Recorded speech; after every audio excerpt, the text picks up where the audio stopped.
Bleeding IT dry. MC in the print hub.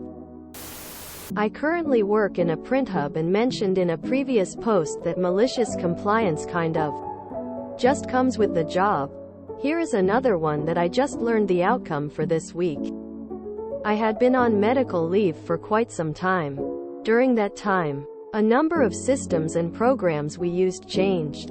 In particular, our online systems for business cards and similar products had changed. The way the system was before my leave was that when a customer uploaded the file, the system would slightly stretch the file to include a bleed. If a file was submitted with a bleed, nothing would be done. For those not in the know, a bleed on a print file is an excess of the image in the design that is meant to be cut off. Most business cards have colored blocking for style, and this ensures that there is no ugly, uneven white edge on the finished product. Essentially, it allows the customer to get what they envision. Astute readers would realize our old system could cause issues, however, especially when writing or images are close to borders. Information could be cut off due to being over the bleed line after the image was stretched. As such, we as workers knew that a change was going to happen. This change happened during my medical leave, as the online system was updated to allow more customizations.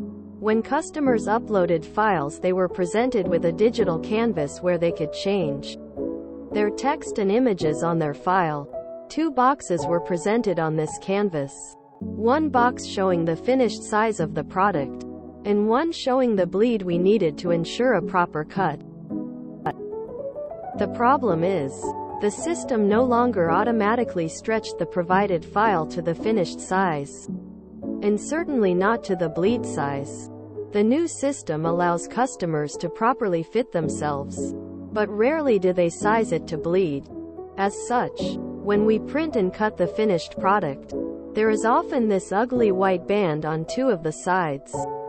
As the cutting system is all automated, and without those bleeds there were always problems. Additionally, our large guillotine cutter is constantly in use for orders that need it, and to reprogram it and interrupt orders to trim a millimeter off every order was unreasonable. My manager, who will be named D, brought this to the attention of the system admins and IT, but was pretty much dismissed.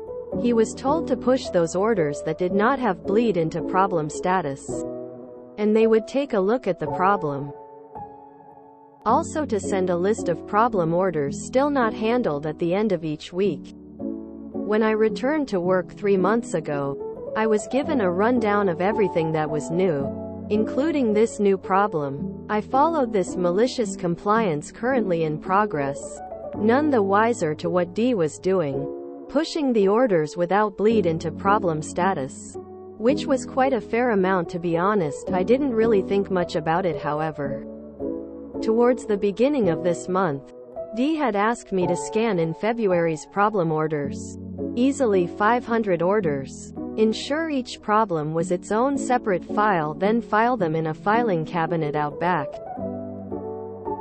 I have listened to horror stories about office scanning, but I don't really have an issue where I am, as we have a high capacity automated scanner. So this was no issue. I did as I was told. In the folder they told me to put it in on the shared computer and then went to file it. There were over thousands of problem orders stuck in limbo due to this bleed issue in this filing cabinet. Not only did this likely make us look bad to head office, but the customers were probably pissed.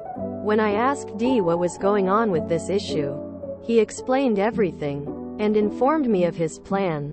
It turned out IT intended to do nothing about this bleed problem. They wanted us as production to fix the problem, which meant designing. The design team gets paid a lot more than we in production though, and as we weren't being paid that wage, D was having none of it. He was told each week to send in all orders that haven't been fixed as of yet. So he was. D and the supervisor created a program that would submit each problem order as a ticket to IT, one at a time. At the end of the week, previously, They had sent everything in as one ticket. This is why they had me scan each problem order as its own file, rather than just a single PDF with everything in it. This program ran on Friday, late afternoon, just before its weekend started. Dee knew IT needed to acknowledge all problem tickets before they left the office. Every 15 seconds a new problem ticket popped up and they needed to acknowledge it. All 500 files. Before they left. I don't know exactly how well it worked, but it certainly worked. 2 hours. 5 minutes after hours at least, depending how fast their PCs are. I did the math, and that's only the stuff that I scanned myself. From my understanding, Dee and supervisor had also decompiled the files they had already submitted and resubmitted them as well. After the first week, the regional manager, who is a really cool guy, we'll call him Ray, stopped by to check in and ask why IT was cursing Dee's name, and Dee explained it. Ray said, in no uncertain terms, if they haven't done anything about the jobs by the end of the week, you should follow up. Wink. At the end of last week, Dee set up the program to ask for updates on each of the problem jobs, as well as the program to submit new problem jobs from last week, and set it to run. When we came in this Monday, we got an update from IT that the system has been adjusted, and customers should not be able to submit jobs anymore that do not have borders meeting the bleed line. We still have some issues as reorders can override this fix, but it's been a lot better now, and this week has been extremely productive. Dee, meanwhile, came into his email having over 20 unread messages and over 500 junk mail as the spam filter kicked in. Each message was the program's response asking for an update, with the first few responses from IT being, "We are still looking into it," and the later responses simply being the letter A. There is still the matter of the orders still stuck in limbo, so there may be an update, but the main compliance has been settled. Yes, so satisfying! Exclamation mark. Dee is my hero. So those white edges on my cards mean I'm on the bleeding edge of my field? Damn. More print horror stories. Customers do not know how important bleed is, and that if you're building a 2x3.5 card, include 0.25 each way for bleed.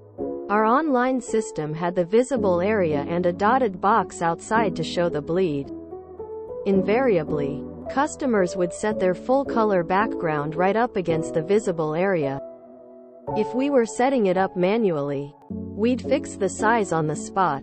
But corporate wanted all orders through the online system, said it was a clusterfluff of insane proportions. Orders still stuck in limbo? Bizarre tale of a company who cares not if they can keep customers. What's wrong with having white space around your business card? That only sounds like a problem if you deliberately have some sort of border set up that's meant to print to the edge. Your workload moving forward will also be lighter, as some of the customers who got their time wasted will go somewhere else. If you enjoyed this video, please check out our playlists full of similar content. Epic Aircast is like doom scrolling for your ears. Please like, share, and subscribe.